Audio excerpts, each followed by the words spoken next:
छोटे आ से अनार। बोलो बच्चों, अनार।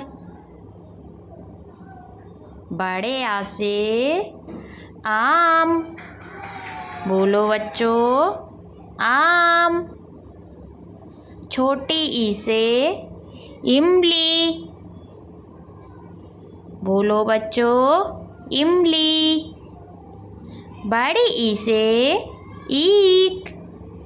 बोलो बच्चों, ईख।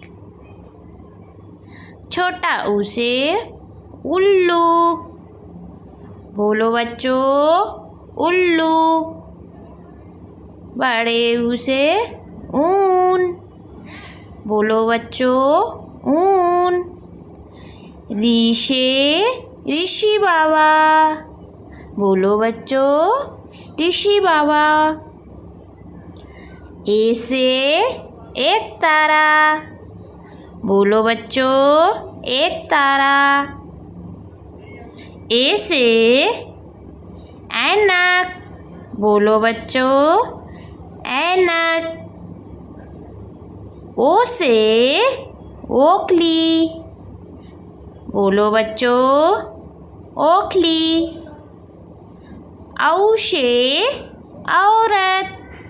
बोलो बच्चों, औरत। अंग से अंगूर। बोलो बच्चों, अंगूर। अंग से अंगः खाली।